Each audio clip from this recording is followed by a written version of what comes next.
Aujourd'hui, la séance est importante, comme son titre l'indique. Nous allons traiter de la paix et de la guerre. J'ai voulu mettre en avant le thème de la paix, mais hélas, il aurait été plus juste, tel un auteur célèbre, d'intituler la leçon d'aujourd'hui « Guerre et paix ». Car c'est un refrain qu'on entendra souvent dans le cours de ce soir. Autant la notion de guerre s'est très vite imposée au centre même de l'intelligence de la vie internationale, autant la notion de paix est une notion à la traîne et n'a souvent été définie que négativement, comme étant la non-guerre. Ce n'est que très tardivement, on le verra ensemble à la fin du cours, que la notion de paix a été définie de manière plus substantielle, positive, et que l'on commence à entrevoir ce que paix peut en réalité signifier. Donc, hélas, c'est bien par la guerre qu'il nous faut commencer. La guerre, vous le sentez intuitivement, reçoit une définition facile, trop facile, ce conflit entre États qui donne lieu à l'usage de la force militaire.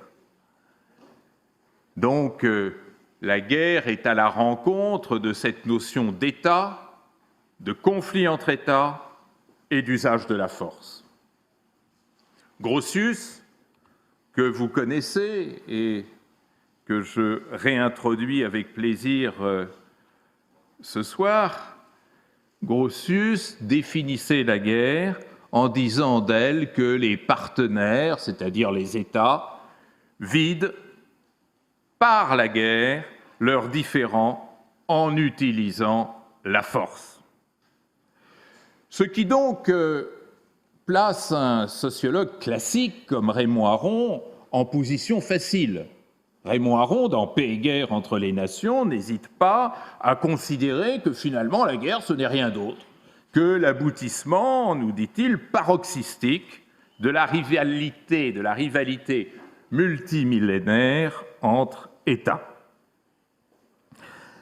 Ceci semble évident, mais en même temps, vous comprenez que cette notion de guerre s'est imposée en se distinguant peu à peu d'autres notions qui lui étaient proches. Ainsi, par exemple, la notion de guerre privée. Les États, et on a déjà eu l'occasion de le voir, les États se sont affirmés, se sont construits, se sont installés en monopolisant la guerre et en retirant l'usage légitime de la force à tous les autres acteurs possibles. Relisez les Trois Mousquetaires, cette période du cardinal de Richelieu, durant laquelle la construction de l'État, par ce grand prince de l'État qui était Richelieu, supposait la fin des guerres privées et même, de manière plus intime, la fin des duels.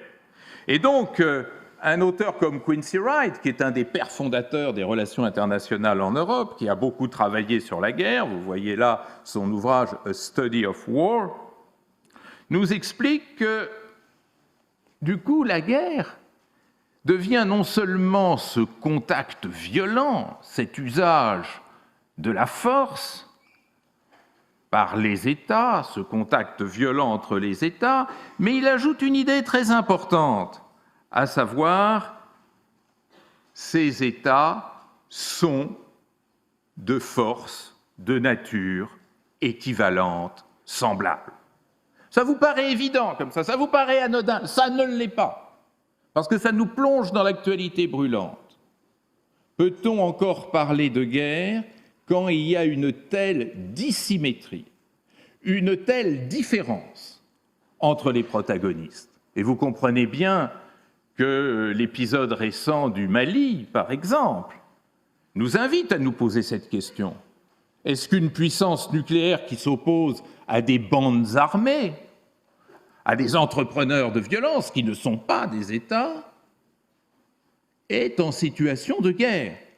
Est-ce que la notion de guerre peut dépasser ce qui nous était malheureusement familier dans notre histoire européenne, à savoir ce jeu égal entre puissances, entre États qui constituaient le vieux continent? Et donc, non seulement la notion de guerre se distingue de la notion de guerre privée, mais la notion de guerre introduit l'idée de parité, l'idée de ressemblance, l'idée de jeu égal. Et quand tout à l'heure, plus loin dans le cours, on envisagera ensemble la notion de guerre asymétrique, notion qui est tellement utilisée actuellement pour distinguer les conflits, on se posera la question de savoir si la notion de guerre fait encore sens aujourd'hui dans ces conditions.